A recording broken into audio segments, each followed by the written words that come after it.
Hey guys, it's Tara Marie. So I'm here in the Hangar Studios. This week we're doing a special Ask Tara Marie edition of the show. I'm talking to a listener who emailed me asking to learn about high intensity interval training and strength training so she can lose body fat, build muscle mass, and boost metabolism. Who doesn't want to learn about that? Stick around. We're talking about exercise programming for optimal results.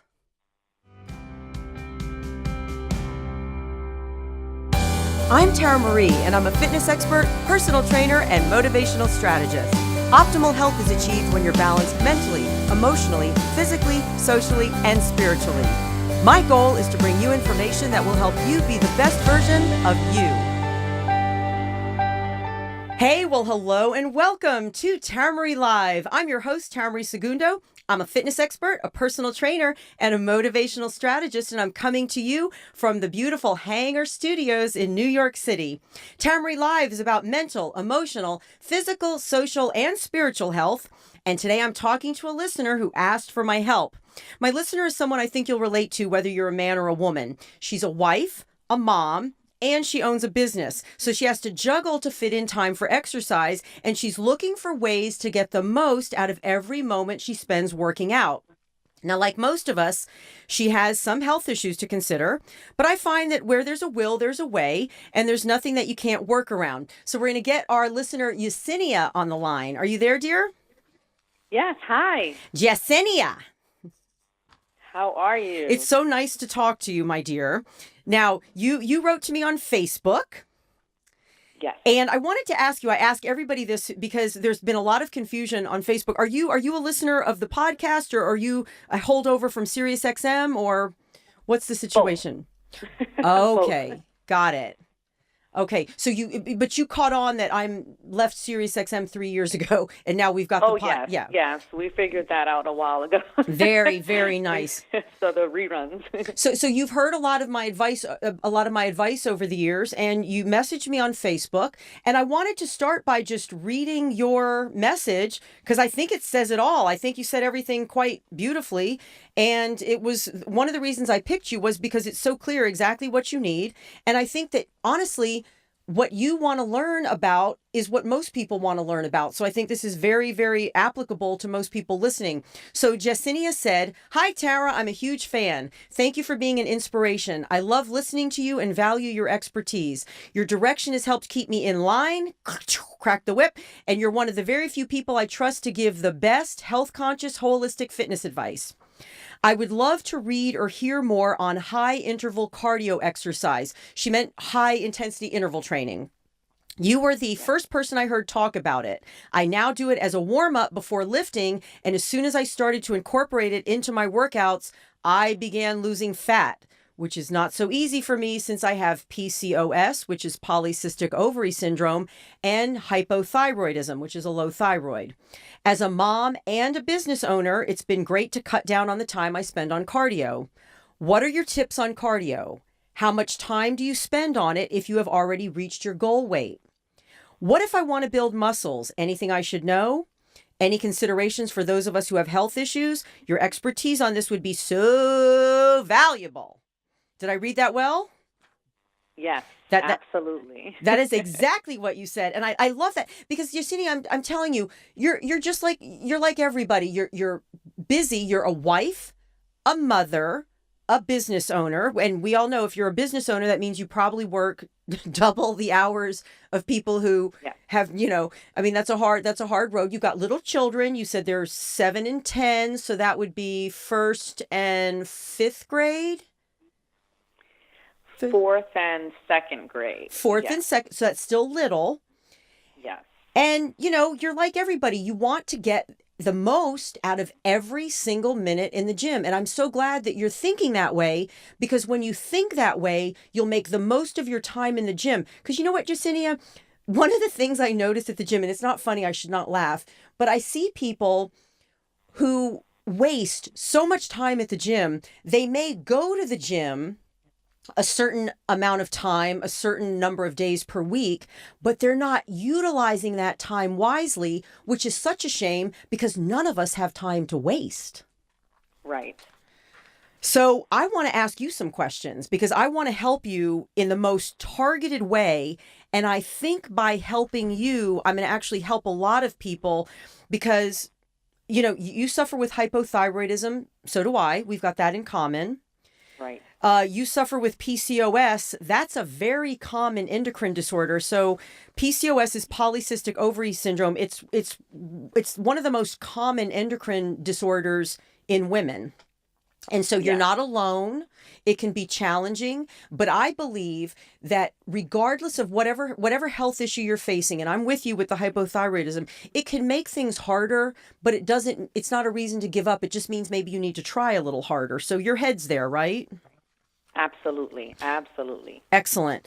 All right. So I knew you felt before I even interacted with you, I could tell that you're kind of hardcore, and I love that about you, right? So I want to give you I want to give you good advice tonight that's really what I'd like to do tonight is give you advice and hopefully other people advice that's going to push you into the next level of your training, because there's nothing like getting a lot of results out of your training. That's what'll really give you the impetus to go back again.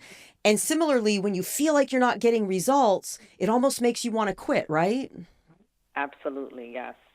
So tell me about yourself. What is your age? I am 39. I'll be 40 in August. And I, definitely have struggled with the PCOS and the hypothyroidism, but I hear what you're saying. Like, the more I work out and take care of myself, the better it all gets. So that's why I want to just take it to the next level at this point.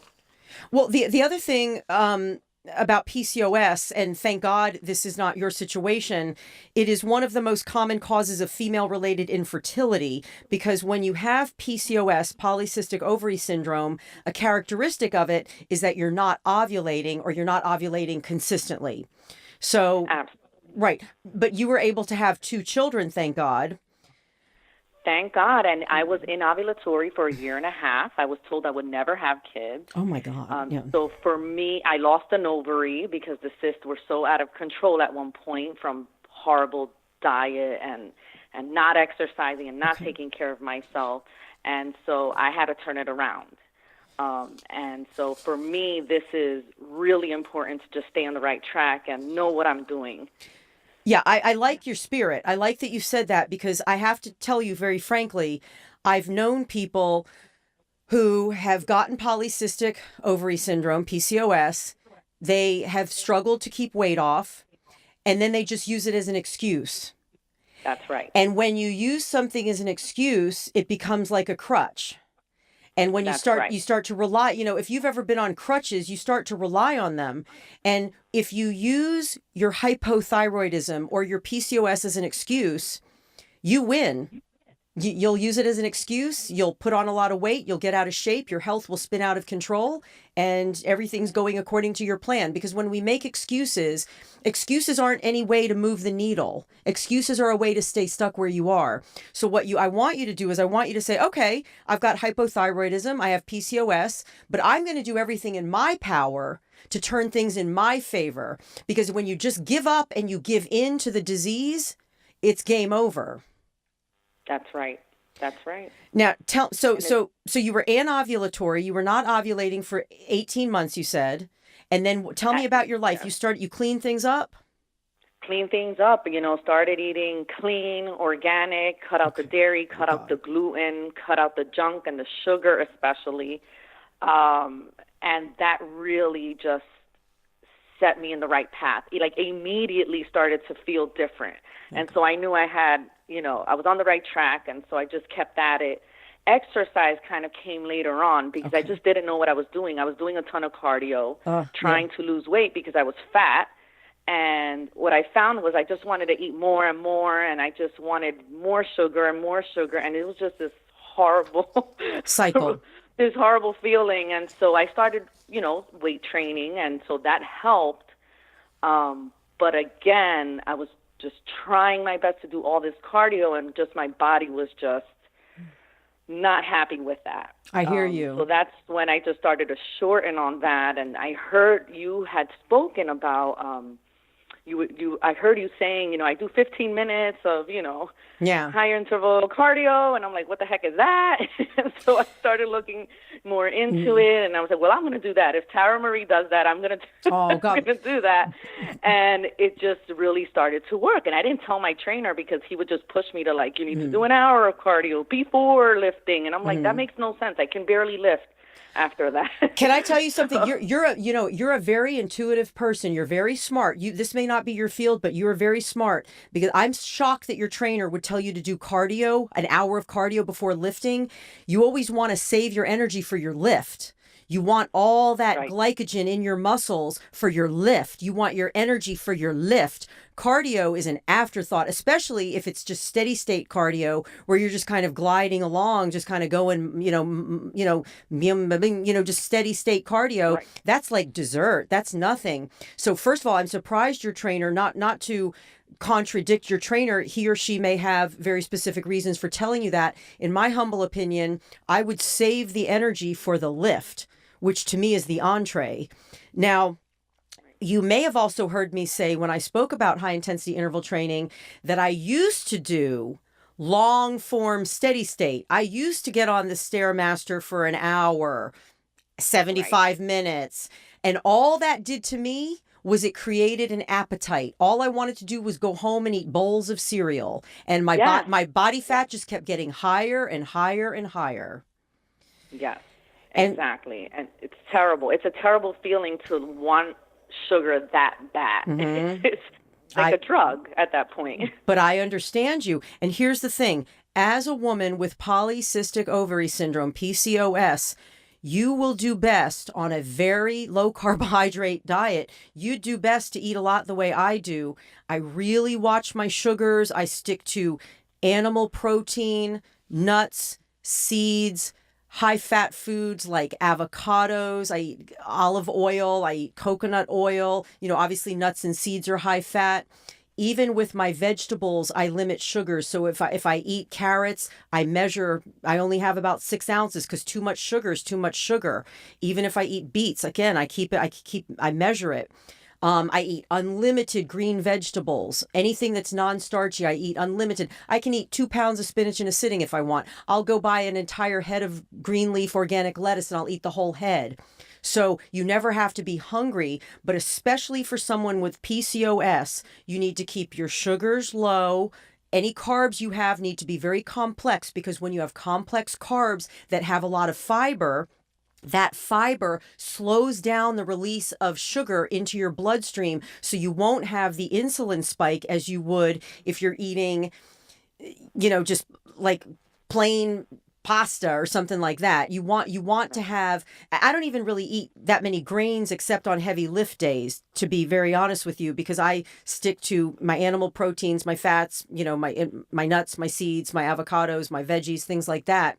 So as someone struggling with PCOS, what you want to do is limit your insulin spikes. And the way to limit your insulin spikes is to mitigate that bump you get from too much sugar. Understood? Yeah? Yes. And have you been doing that already? I have. For a long time, I've been doing that because I also went to a functional doctor who made it very clear exactly what you were saying. Just the carbs, the gluten especially, for me, is just poison for me anyway. Sure. And it definitely made such a huge difference just replacing it. And since I'm not a big sweets person anyway, I love vegetables. Vegetables are like my favorite food for a meal. So, I was able to do it. And it made a huge impact, especially with the PCOS. And, keeping my hormones on check and balanced. And again, people with PCOS, and this is unfortunate, and I don't say this to scare you, but you can't put your head in the sand about this. You have a higher risk factor of diabetes, 4 to 7 times higher risk of heart attacks, high blood pressure, high cholesterol, high lipids, sleep apnea, God forbid, endometrial cancer. Again, infertility rates are off the charts for women with out of control PCOS, higher rates of gestational diabetes and miscarriage, and liver disease. So you've got to keep your PCOS under control. And I can already tell you don't use it as an excuse to just throw in the towel and do whatever the heck you want to do. Your attitude is I'm going to do what I can control to keep this at bay. Exactly. Another thing that I've, thought about and have tried, I'm not sure if it's good for me or not, is intermittent fasting. Oh, I do that. Yeah.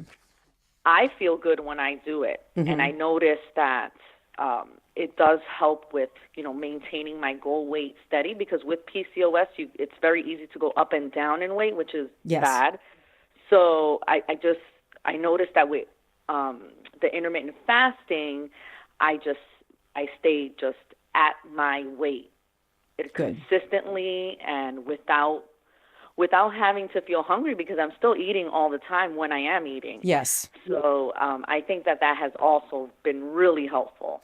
I do intermittent fasting in addition to doing a low sugar, I hesitate to say low carbohydrate, because with all the vegetables I eat, if a head of lettuce is carbs, 16 ounces of Brussels sprouts is carbohydrates. I do a low grain diet and a low sugar diet. Again, sugar, if I eat fruit, it's like one small Granny Smith apple, or it's low, a low sugar fruit. In addition to that, and going quite high fat, because I feel better when I eat high fat, I do intermittent fasting. There are different methods. The method that I follow is called the Lean Gains method, LEANGAINS, Lean Gains method. I fast for 16 hours of every 24-hour cycle. And I make it real easy for myself, Jacinia. Some people, their lives are very scheduled, and they say, I will eat between 2 p.m. and 10 p.m. And then from 10 p.m. to 2 p.m. I will fast. I can't do that because I'm at the studio at odd hours. My life is not quite as steady as a lot of people's. So what I do, and this is what I tell people to do if you're in my boat, when I put down my fork from dinner, I note the time. I literally look at the clock and I write it down. I don't want to pretend I'm going to remember, because 10 things will happen and I'll forget. I write down when I swallow my last bite of dinner, I write that down. I do not put a bite of food in my mouth for 16 hours. I've never been hungry.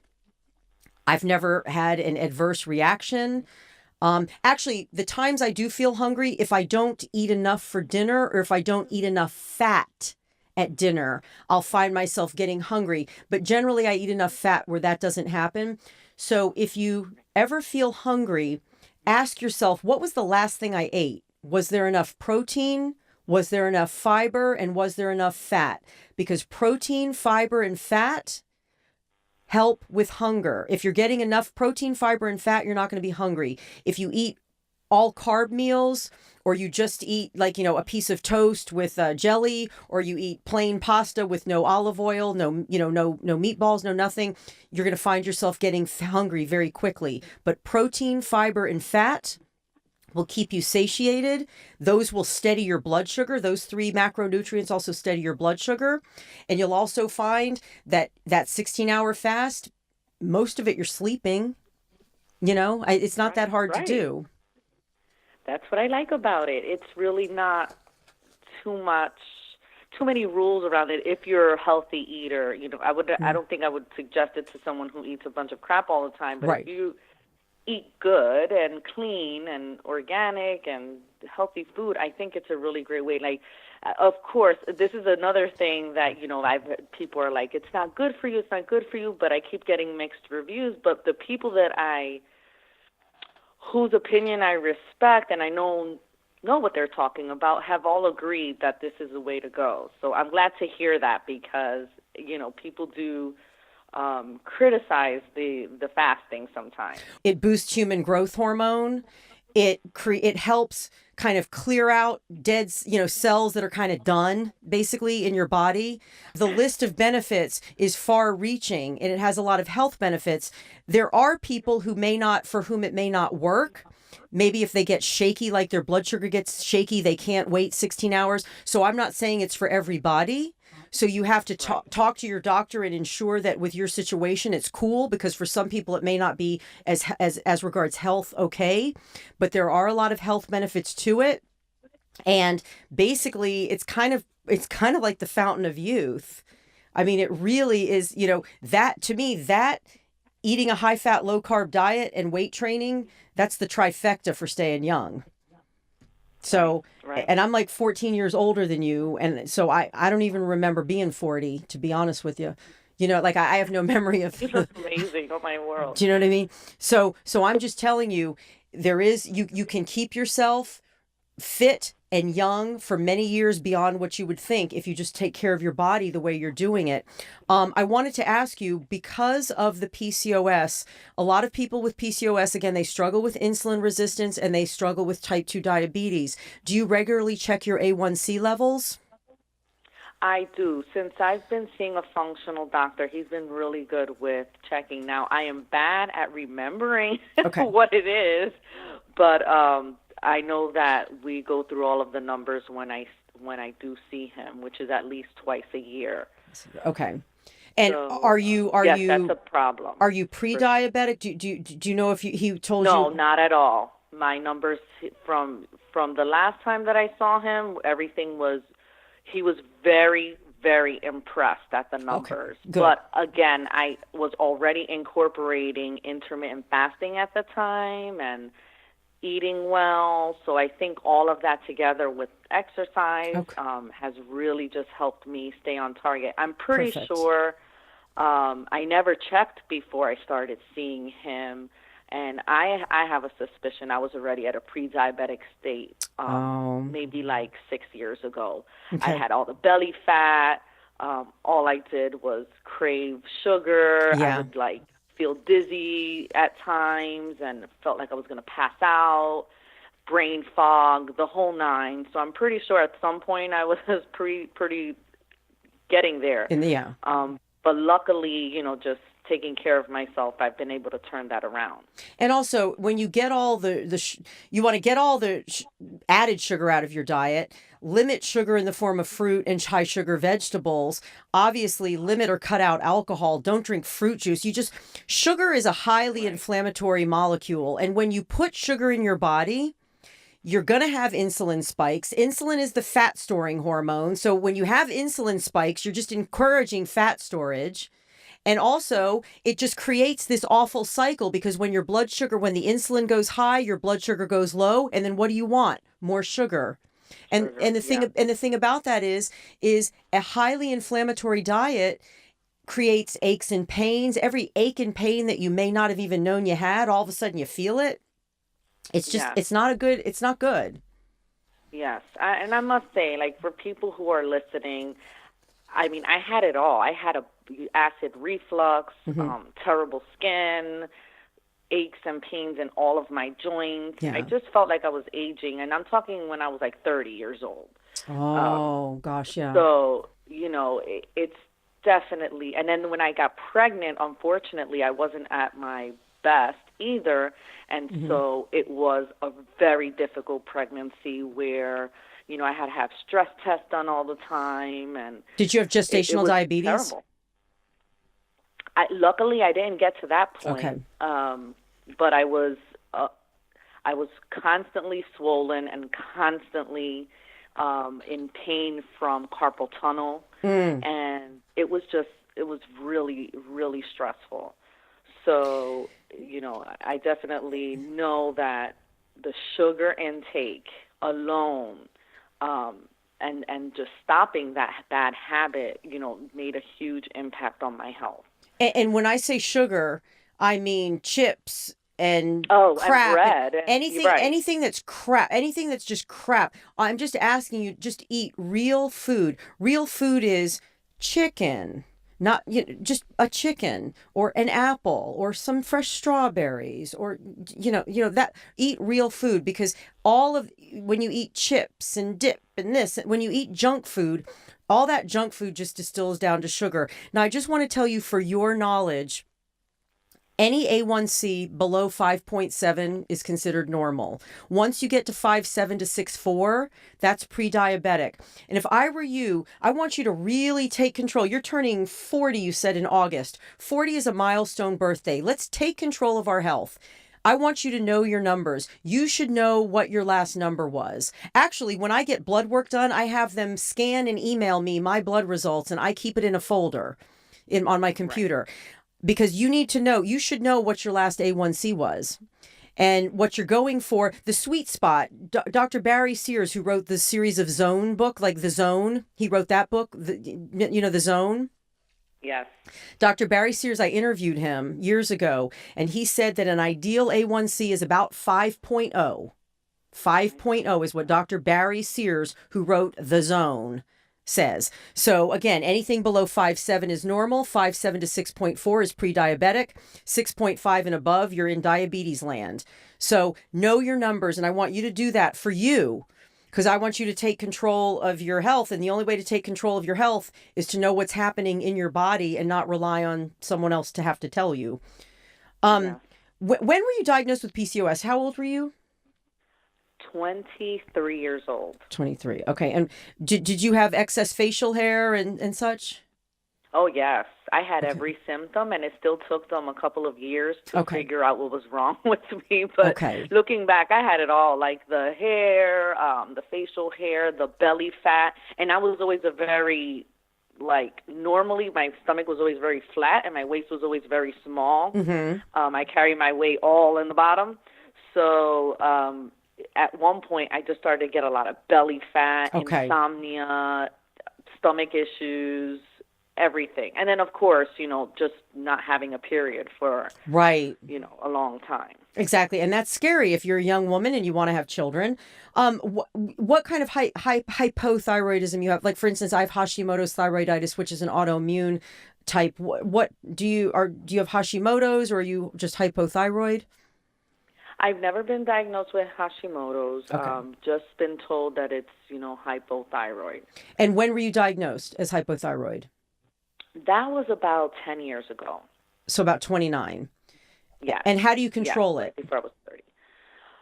I started, for a long time, I didn't control it. It was pretty bad. They wanted to put me on meds that I wasn't comfortable taking. I didn't know a lot, but I knew I didn't want to take synthetic things. Okay. So once I found my functional doctor, now he has me on 10 mcgs of T3, bioidentical T3. Okay. Okay, and does that seem... And I also take iodine. Okay, so you have bioidentical T3 and iodine.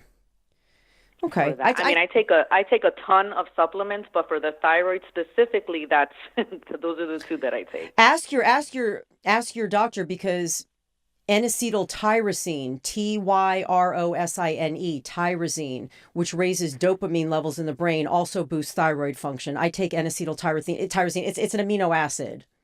Okay. Ask your functional medicine doctor about that N-acetyltyrosine. What is your height and weight now, sweetie?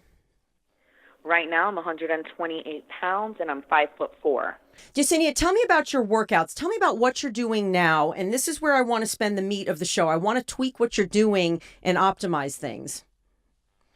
Great. So right now, when I go to the gym, I do about 15, 20 minutes of cardio. Sometimes I run. Sometimes I do the Stairmaster because I am trying to work out my legs. That's my problem area. And then I do weight training with a personal trainer. Okay. I do Mondays, I do legs. Wednesdays, I do chest, shoulders, some legs again. Then Friday, I do back, biceps, and some legs again. And that's all, weight training. So essentially, other than that, nothing else. So you break up your leg routine, and there's a lot to do with legs. I mean, right? My leg routine has 12 exercises in it. You can't do that in one day. You can't do it. So you break up your leg routine over a little bit, 3 days, Monday, Wednesday, Friday. You combine chest and shoulders, so you don't do triceps? And triceps. On chest day, I do triceps as well. Chest, tris, and shoulders, back, bis. Okay. And I'm sure, do you throw in abdominal training once a week?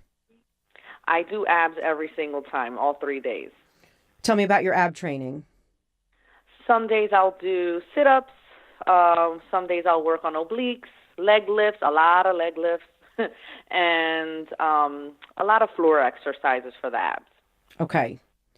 Let's talk. This trainer of yours, he or she? He. So he wants you to do long form steady state cardio. Yes.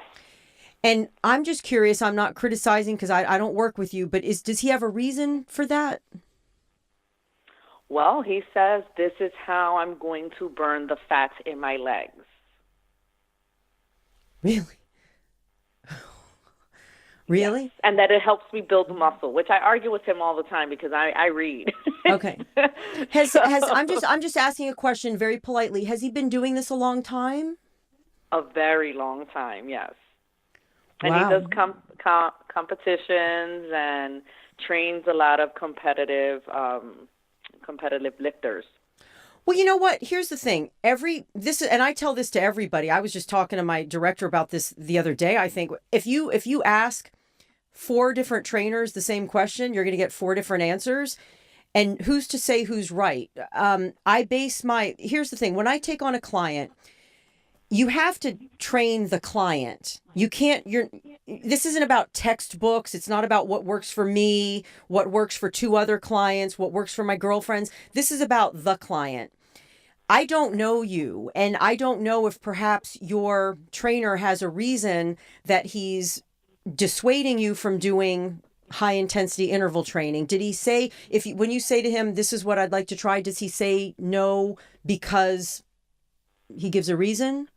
Well, he says, number one, that I need more cardio, and he says that high interval cardio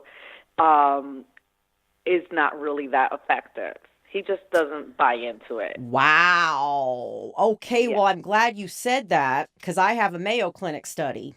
Here's the Right. thing. Okay, so look, I've got a couple things I want to tell you. And again, I'm not saying your trainer's wrong because there are people for whom there are people who should not be doing high intensity interval training. They have cardiac issues. They have, issues with their heart that they should not be training in the upper ranges of their heart rate range. There are people who, for structural reasons, should not be pushing it that hard. I don't gather from what you're saying that you're one of these people. I can't find here. I don't gather from what you're saying that you're one of these people. And I'm not calling him wrong. I'm just saying that maybe there's another way that we can look at this. So basically, when you're talking about high intensity interval training, you'll read different ways of doing it. The general thought is intervals are about 30 to 90 seconds of all out maximum force training. And then you pull it back down to your baseline. And for everybody, that's relative. So what's hard for me would be too easy for someone else. What's hard for me could kill a different person. Do you understand? It depends we're not talking about me, we're talking about you. So with my clients and with myself, I like to use rating of perceived exertion. RPE, rating of perceived exertion, is a scale that exercise physiologists use where they ask clients, how do you feel right now? And most clients are tuned in enough to their bodies where they can say, I feel like I'm at the highest I can go, or I feel like I'm about 50%. You can kind of tune into your body and see how hard you can push it. But when I'm doing high intensity interval training, I push it up as high as I physically can go for 30 to 90 seconds until it feels like my chest is going to explode. And then I pull it back down to my baseline pace. A Mayo Clinic study of 72 very healthy but sedentary men and women who were randomly assigned to different exercise groups or a control group found that interval training actually led to changes in muscles at the cellular level. Because when you're going into those spikes, you're not in aerobic training anymore, you're anaerobic. Anaerobic exercise builds muscle. It leads to changes in muscles at the cellular level, quote, essentially reversing the natural decline that recurs with aging. One of the problems that happens when we age, when you're my age, almost 54, when you're your age, pushing 40, is we start to naturally have a decline in muscle mass. The only way to counteract that is with exercise, strength training, aerobic training that is weight bearing, where you're actually bearing your own body weight on your legs. But again, high intensity interval training found that there are cellular changes. Muscles change at the cellular level because of this type of training. And it said that even if you're not an exerciser or you're older, it's not too late to start. In this particular study, older people's cells responded more robustly to intense exercise than the cells of the young did. So this is a Mayo Clinic study that you may want to pull and show Mr. Trainer. Also, many studies have shown that working your hardest is key when it comes to boosting endurance, increasing metabolism, regulating insulin levels, and losing body fat. I don't know about you, but I do cardio for two reasons, because I'm a New Yorker. So I don't need heart health. Like my idea of just a normal day is walking around for a lot. I walk around a lot. So my heart, I get all the walking I need. I do cardio really for two reasons. Number one, because I want to spike my metabolism. I want to jack my metabolism up so high, because when you jack your metabolism up in a workout, you stay high after the workout. That's called excess post-exercise oxygen consumption. You do a really intense workout, you're not only burning more calories during the workout, but when you're done, your body keeps cooking because you've worked out so hard. I also, quite frankly, do it, and my director's going to laugh, but I can't tell a lie. I climb stairs. I use the stair climber at my gym that looks like an escalator. Yeah. And it makes my butt really round, and I like it. So does that make you... he's laughing at me. Okay, he's laughing at me. Okay. We like that. He's laughing at me, but he doesn't understand. We're Latino women, okay? We like a little round down there, all right? So those are really the two reasons I do it. I do it to stay lean, to jack up my metabolism, so I'm like a pressure cooker even after I stop working out. And I do it because it gives my legs a really nice shape. That's really why I do it, if you're asking me. And listen, all exercise burns fat. So the steady state exercise that you're doing, it's not that you're not burning fat, but more intense exercise burns more fat and more calories per unit of time. And that's part of the reason that high intensity interval training is so effective. Also, I thought this was interesting. Is this the one where it had it? No, this is the one. I wanted to tell you something. I'll tell you something when I get to the strength training part. But I'm a huge advocate of it also because I have no time. I don't have time. I don't know anybody who's got a lot of time to spare. No one that I know in my world. So I figure if I can go in, do 6, 7, 8 minutes before I work out, meaning weights, and then 6, 7 minutes after I work out, I've done 12 to 18 minutes. I'm good. I do that 3 times a week. That's all. I'm done. Great. That's great to hear.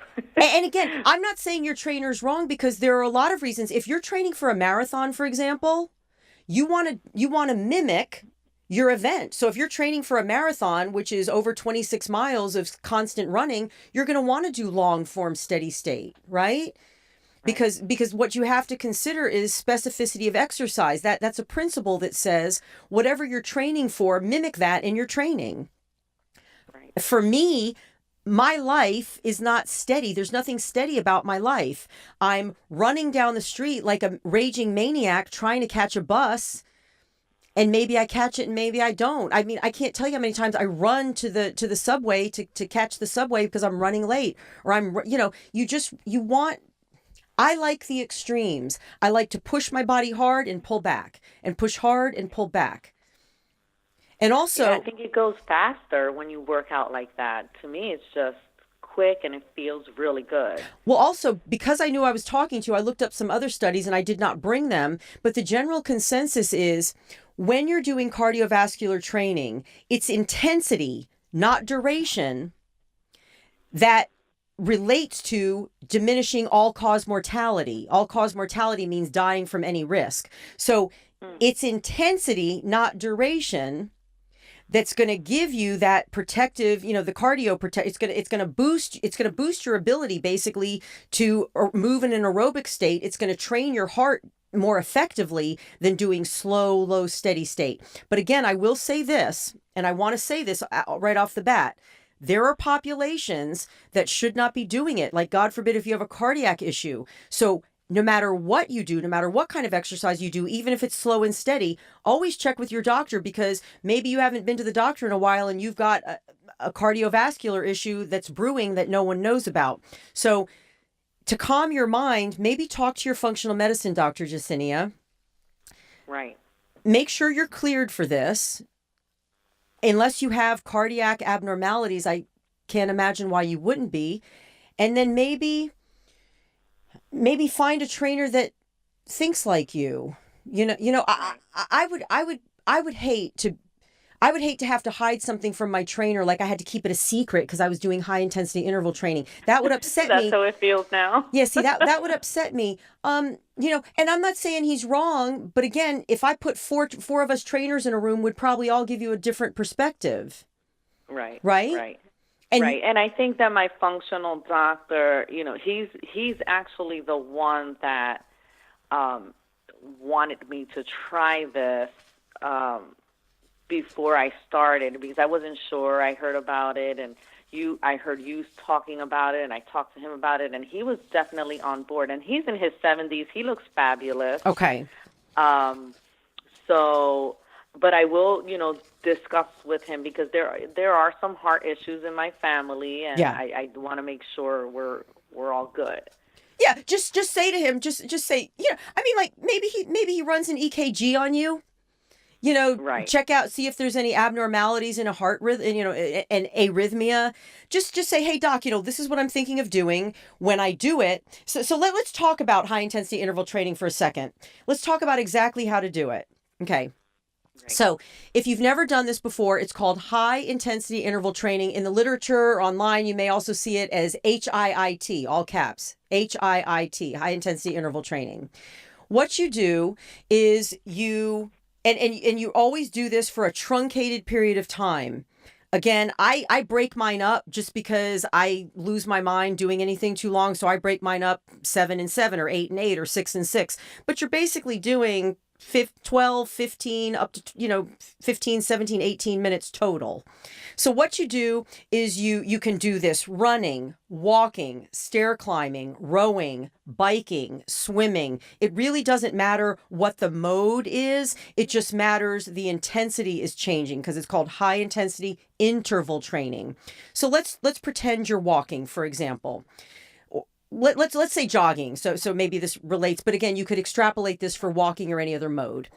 You start at a light jog, and you just kind of, you do your little warm up, 3 to 5 minutes, and then you find your baseline pace. Your baseline pace, Jacinia, would be that steady state pace. It's just baseline. It's where you could stay for as long as you needed to. Does that make sense? Yes. Okay. So you find your baseline pace. When you feel ready, you spike up your pace to your perceived maximum. And again, what's maximum for me is too easy for somebody else, but it may be too hard for the next person. So it has nothing to do with anybody but you. You use the RPE, the rating of perceived exertion.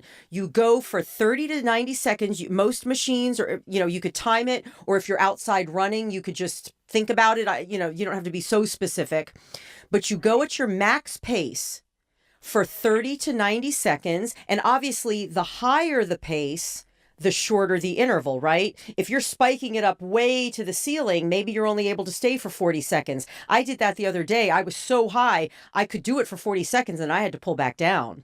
Other intervals, maybe they're not as high. Maybe you can stay a full 60 to 90 seconds. You stay there, your body will actually tell you when to come down. You don't so much need a timer. Your body's going to say, I'm done. The reason really I tell people to measure it is because if you're able to go on for 3-4 minutes, it's not really, do you know what I mean? It's not really an interval. That's you need to kind of jack it up a little bit more if you're able to do that. So you stay up there for 30 to 90 seconds. When your body says, I'm done, you bring it back down all the way to your baseline pace. And you stay at your baseline pace and you catch your breath. And that whole time you're there. Now, if you're a beginner, maybe you need to stay at your baseline pace for a really long time. If you're more conditioned, your heart is able to go up and down really quickly. See, the mark of a really highly aerobically conditioned person is that their heart rate can go way high and it can come way back down rather quickly. Person who's less conditioned takes a little more time. They need a little more rest pace. So again, more time at the baseline pace. When you feel ready and your body will say, I'm ready, you spike it up into the next interval, the next high intensity interval. You stay there for 30 to 90 seconds. You pull it back down when your body says, I'm done. You stay there at your baseline pace. When your body says you're ready, you jack it back up. And it's just a series of doing that for 10, 12, 13, 15, 18 minutes. Again, I break it up into 2 sessions, and it doesn't matter. Your body doesn't know the difference. And that trains your heart to go up high and come back down low. It really trains your heart. It's very effective for aerobic conditioning insofar as increasing your aerobic capacity. The other thing it does, and I think this just makes sense. I remember when we were kids, we were living in Houston, Texas. We used to turn on the air conditioner and then turn it back off. Like we were wasting, we would turn it on, then turn it off. And my mother would always say, you're wasting energy. Because you're starting up the air conditioner, then you're turning it back off. Then you're starting it up again. There's a lot of wasted energy. You're doing that with your body. Every time you kick it up into high gear and you pull it back down, then you kick it back up into high gear, you're really, really requiring a lot of work. You burn so many calories in such a short period of time that you end up getting the same effect as a long form steady state cardio session as regards calories and fat burning. Again, if your body's able to handle it. Does that make sense? Yes. Did I leave anything out? Did I leave anything out, Rich? Did I leave anything out? Did you say how many times you do it? You do it. Rich said, how many times do you do it? You do it as many times as you can. If you're, now listen, if you're brand new to exercise and you really are not very aerobically conditioned, your intervals will be further apart, because you'll need more recovery time between intervals. As you start to get more and more conditioned, you'll notice that your intervals can get closer together.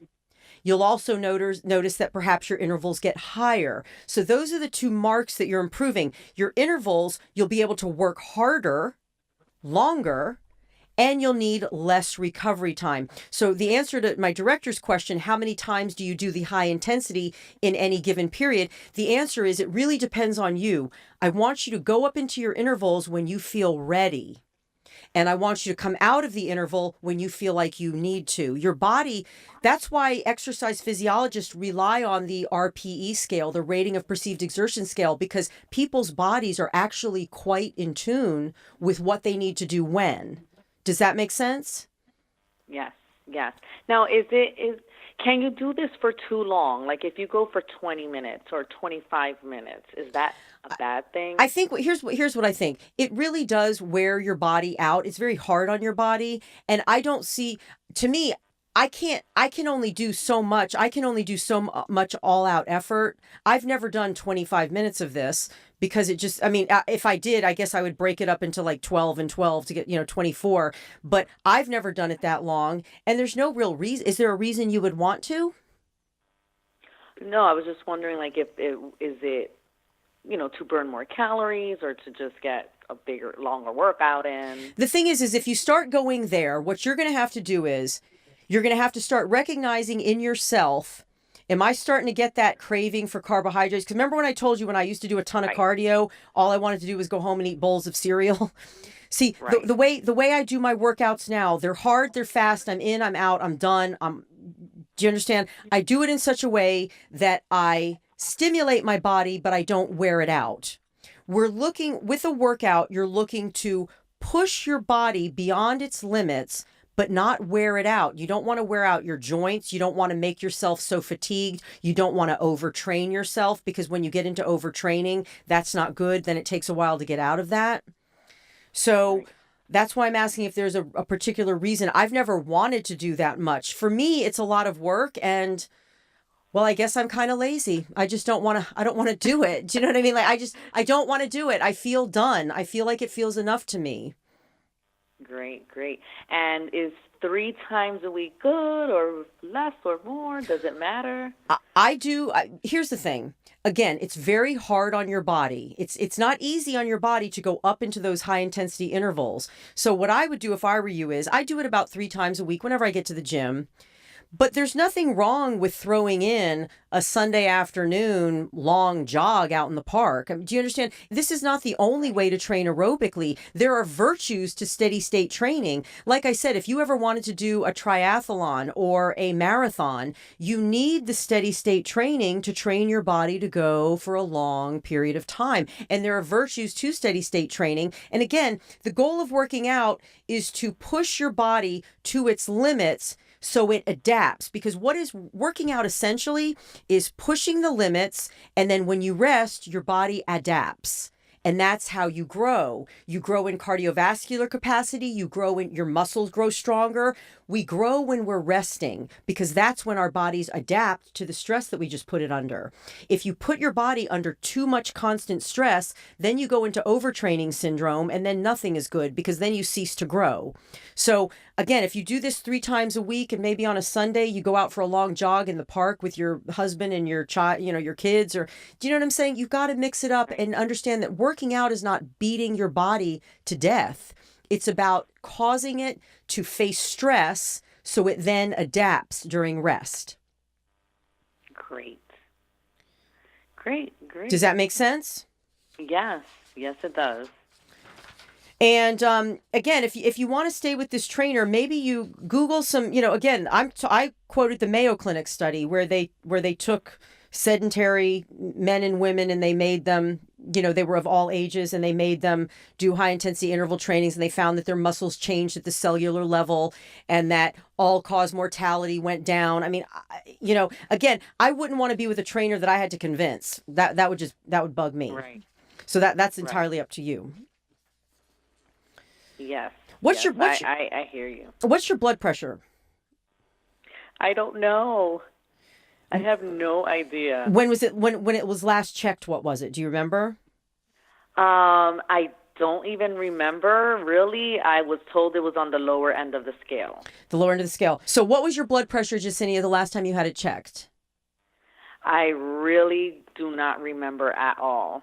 Okay, so we're going... Except I was told it was, on the lower end. Okay, so again, we're turning 40 in August, so this is our year of Jasenia. So yes. In addition to, you should know your A1C, you should know your last BP reading, you should know your heart rate, because usually when they do BP, they also check your heart rate.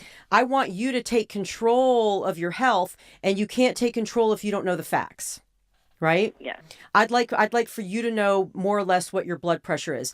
The reason I ask is because I want to talk to you about weight training. Oh, and there's one thing I wanted to tell you, and I think you're going to enjoy this. I think these are going to actually be very helpful. Okay. Do you have any questions as we close about high intensity interval training, or can we move on? We can move on. Okay. I think that's great. I'm totally down for this. There are 2 episodes I want you to hear if you haven't heard them yet. I think everybody should listen to these, everybody who's interested in designing an exercise program. Episode number 15, and you can find these if you go to my website. I mean, you can find them on iTunes, basically, or anywhere you get your podcast, but everything's posted on my website. If you go to my website, taramarie.com, episode number 15, it's called 5 Ways to Increase the Intensity of Your Strength Training Workouts. As with cardiovascular training, you have to manipulate the variable of intensity in strength training, okay? Because intensity means everything. And on this episode called 5 Ways to Increase the Intensity of Your Strength Training, I talk about, guess what? 5 ways to increase the intensity of your strength training workouts. The other one I want you to look at is episode 26. It's called the FIT principle, FIT principle. FIT stands for frequency, intensity, and time. In that podcast, I break down how to determine frequency of workouts, how to determine intensity of workouts, how to determine how much time to work out. I also talk about other variables that you can manipulate, because essentially what a good trainer does, and what I want you to be educated enough to do for yourself, is a trainer listens to the goals of the client and then manipulates exercise variables to make those goals happen. Because I would never train 2 people the same unless those 2 people had the same goals and the same starting point. Does that make sense? Yes. Yeah. Okay. So I want you to listen to those. I might touch on some of those while I'm talking to you about this the strength training, but essentially I will not have time. Those are full episodes. There's no way I can go into all that detail on this episode. So, Right. so do yourself a favor and hear those. Okay. So the first thing I want you to do, let's pretend you don't have a trainer for a minute. And I want you to be educated enough to take care of yourself. And this is also good because when you're picking a trainer, you can hear the trainer out. And if you don't hear what you want to hear, you can decide that perhaps that trainer isn't for you. You want to have clearly defined goals, and then you need to plan your workouts precisely to meet those goals. And by clearly defined goals, I mean, are you looking to lose body fat? Are you looking to gain muscle mass? Which is the priority? You always should know your number one priority, because your number one priority is how you enter workouts. Like I said, if I were a marathon runner, I would do what your trainer said, and I would start my workouts with the long form cardio because that would be my priority. But if your priority is strength training, why are you doing that after you've already worked for an hour and you're no longer fresh, right? Right. Keep daily and weekly records of your workouts, and I want you to balance your workouts. One of the problems that I often see, and if you look, you'll notice this, people aren't balanced top to bottom, left to right, front to back. I see, like, for instance, a lot of guys, not to indict an entire gender, but I see a lot of guys at the gym who they only work out the things that they see in the mirror. They work out chest and biceps. Their triceps and their back are kind of a mess, and their legs look like little toothpicks, right? So you want to always think about balancing top, bottom, front, back, left, right. And I used to compete myself, not to say I never will again, but it hasn't been on my radar the last several years. But when you compete, the reason you want to think top, bottom, left, right, front, back is because what competition is you stand mostly naked in front of a panel of judges, and they pick you apart. They pick apart, they'll say, well, her bicep, the left bicep is smaller than the right, or her legs, the development of her legs don't match the development of her upper body, or her back is not developed, but her chest is developed. Do you know what I'm saying? So that's where that comes from. You want your chest and your back to be equally developed. You want your right side and your left side to be equally developed. You want a lower body that's as developed as your upper body. And as far as keeping records, I wanted to show you this. And if you're watching the video, you can see this. If you're not watching the video and you're just hearing this as a podcast, maybe you watch the video, or all I'm holding up is an at a glance calendar. And it's just when you open up the calendar, it has 7 days on 2 pages. Does that make sense? Yeah. And so what I do is I just keep track of, on Monday I took off. On Tuesday, I did lateral raises, overhead presses. I marked my cardio. Wednesday, I did biceps, triceps. Thursday, I hit some legs. Friday, I took off. Saturday, I took off. Sunday, I hit biceps, rear delt, back, and did more cardio. My point is the reason I write down the body parts that I do, all I do is I record the body parts. Like if I did chest or back or triceps or biceps or rear delt or this or that or the other. The reason I do that is because you want to have you want to look at balance. I can't remember what I did on Monday by Sunday. And so I don't want to hold myself to that memory. So I keep records. Okay, on Monday I did back and bicep. So, on Wednesday I did such and such. On Thursday I did such and such. I just want to keep track of what I've already done so I know what do I want to do my next workout. The other reason to keep track is when you're looking to develop, and this doesn't so much pertain to you because right now it looks like you're on a Monday, Wednesday, Friday schedule, but a lot of times I'll go to the gym on Monday, Tuesday, Saturday, Sunday. You know what I mean? It's very random with me. For example, if I do back on Monday, I don't want to do rear delts on Tuesday because you get a lot of rear delt training when you do back. So I want to rest that. Does that make sense? I don't want to, because part of the recipe for muscle growth is you work the muscle, you feed the muscle, you rest the muscle. You work the muscle, you feed the muscle, you rest the muscle. If you do the work properly, but you don't feed yourself and you don't rest properly, you're not going to have good development. If you rest enough and you eat plenty, but you don't work out quite properly, you're not going to get the development.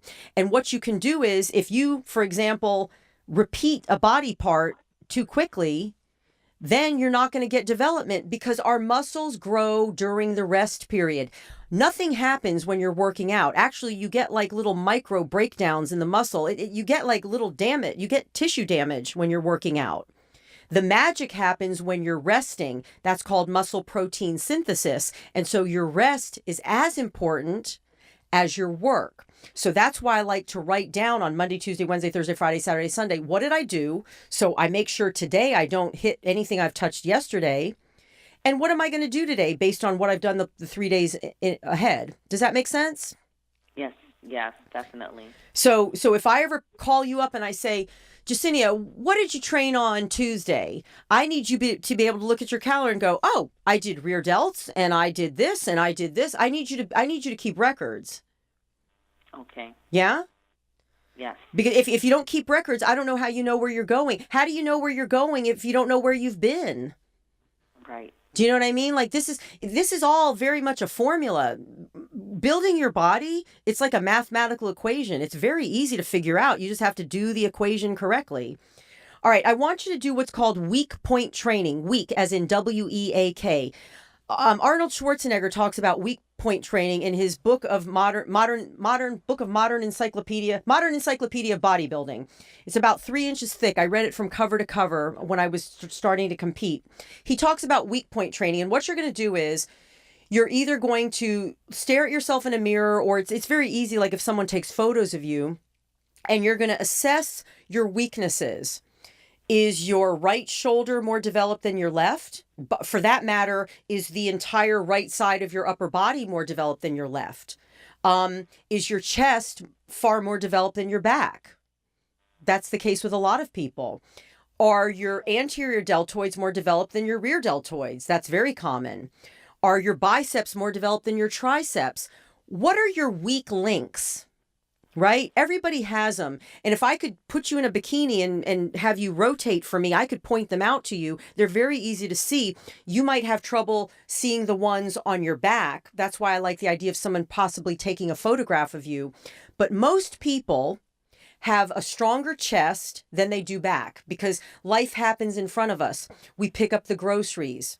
We push the lawnmower. We push the cart. We pick up the baby. Everything happens in front of us. We have usually stronger biceps than triceps, again, because we're carrying the groceries, we're picking up the baby, we're dragging this, we're carrying our handbag, we're carrying suitcases. So usually the muscles on the back of the body, that would be the rear delts, all of the back, and the triceps, that's just for the upper body, are generally speaking weaker links than our front. So for example, when I was competing, I knew my back was not what I wanted it to be. And so what I did was when I designed my programs, my training programs, I gave more volume, more time and attention to my back. So for example, if my chest routine, I pick 3 different exercises and do 5 sets per exercise. So 3 times 5 would be 15 total sets for chest. For back, maybe I'll pick 4 different exercises and do 8 or 9 sets, like 36 sets for back. Do you understand? Yeah. I'm doing more total sets, more volume. When you hear volume, you mean just like total sets and total reps. So by doing what I did, I kept my chest on a maintenance schedule and I developed my back. Does that make sense? Yeah. Because I knew my back needed it. And if I'm being honest with you, in general, because life happens in front of us and I'm always picking up the kid or picking up the groceries or pushing this or doing that, so my chest is always more active than my back, I generally speaking keep my rear delts and my back on a higher load, a higher volume than the front of my body, meaning biceps, chest, anterior deltoids, things like that. So when I say do weak point training, identify your weak links. Let's say your weak point, let's say your triceps are a weak link. You're going to give more time and attention, more total sets to triceps than you will biceps.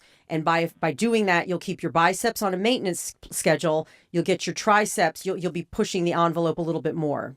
That makes sense? Yes. Yeah. Okay. I want you to, what's your rep range that your trainer has you on? For mostly between, like, he does like 15 reps and 12 and 10 and then 8. What do you mean? Do you mean he's doing drop sets? Yes. Okay, so when he starts with 15, right. so when he goes to 15 and then he goes to, you said 10, 15 to 12 He'll to 10 go to from 8. 15 to 12 to 10. I mean, I'm talking like bicep curls or. No, I'm asking rep range, not weight, rep range. Yeah, like 15, 12, 10, 8. Okay, so when he's doing 15 reps, when he goes to 12, does he have you pick up a heavier weight then? Yes, Okay. going up in weight. Okay, and then he'll have you pick up something heavier, and you'll go. Then 10. And then 8. Okay. Going up in weight each time. Okay. So to build muscle, the optimal way to build muscle is to keep your rep range between about 8 to 12, and you want to go to failure with each set. Do you always go to failure?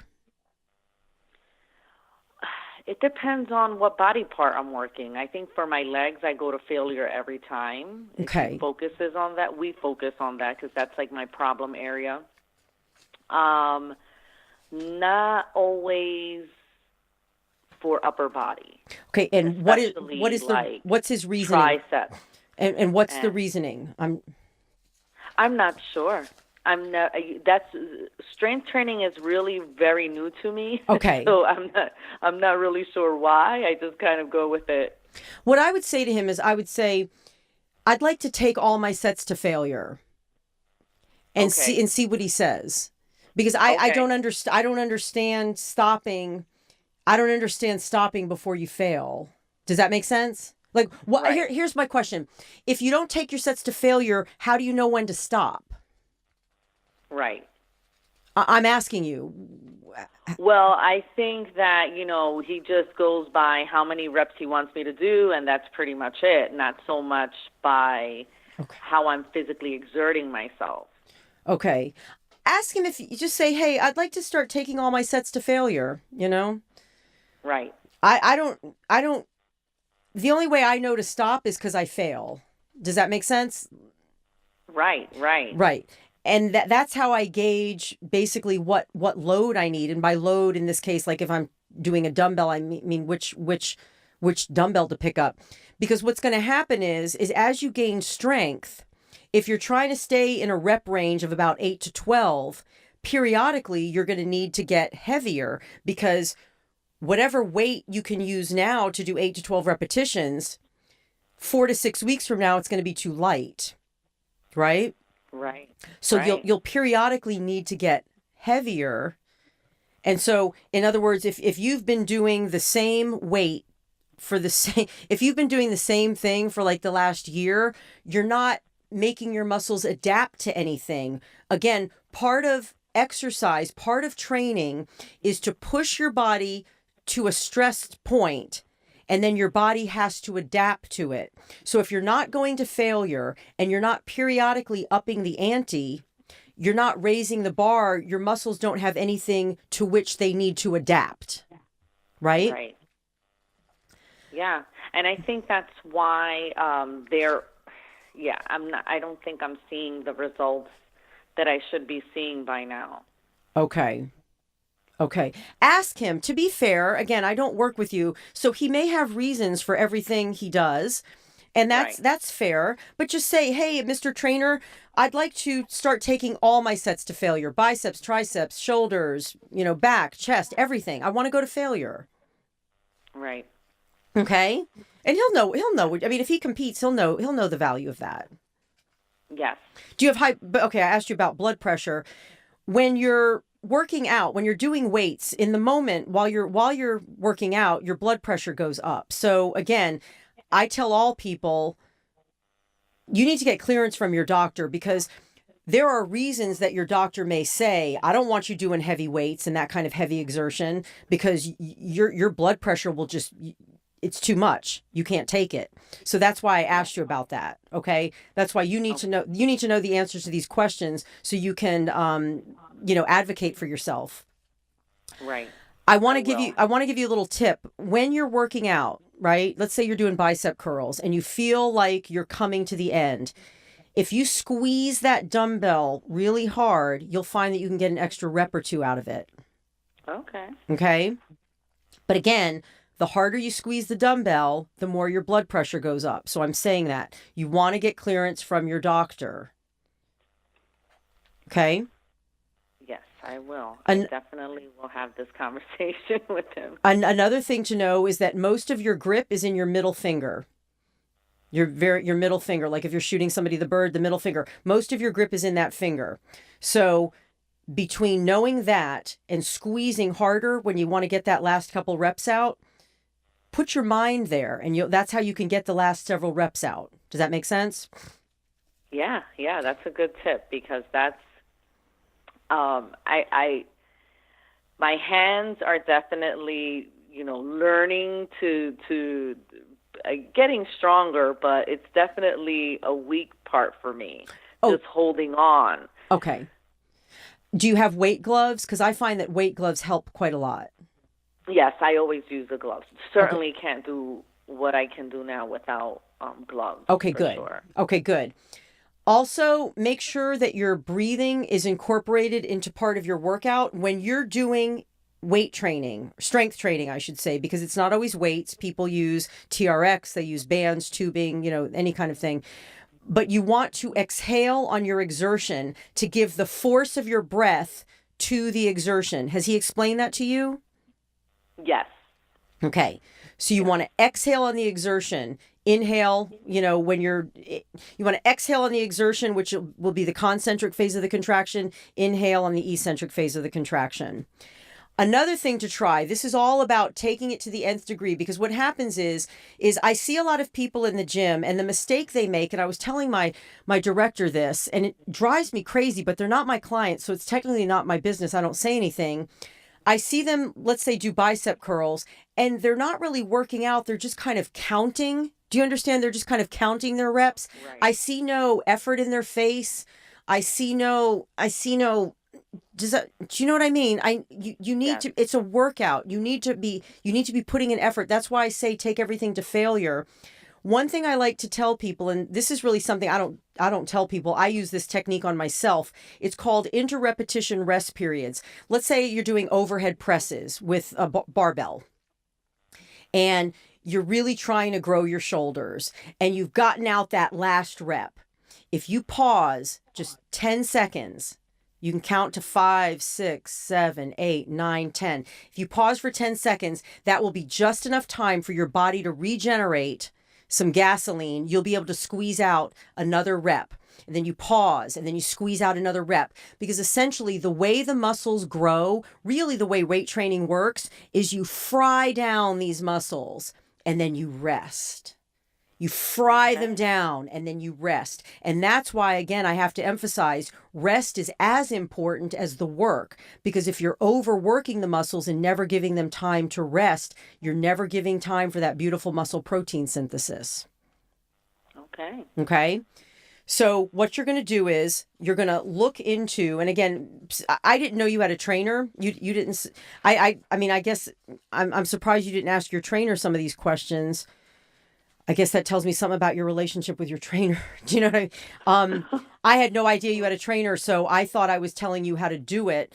Again, what I would do if I were you is listen to the podcast, 5 Ways to Increase the Intensity of Your Strength Training, and then explain to your trainer that you want to take it up a notch. The way to take your strength training up a notch is to increase the intensity.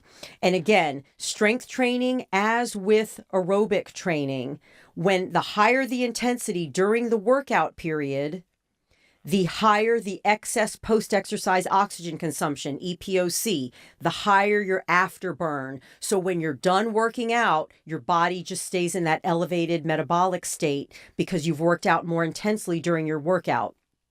Okay. So listen to those 5 ways to increase the intensity of your strength training. One of them, I'll just tell you right now, I'll give you a teaser. One of them, for example, is to decrease rest period between sets.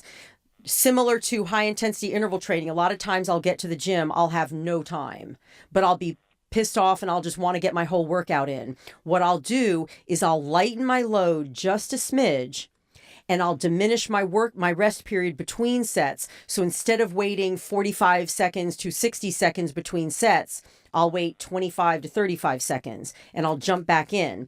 That increases the intensity of your workouts, of your weight training. That's one way, but I list 5 ways. Tell your trainer, say, look, I'm really interested in increasing the intensity of my strength training to take things to the next level.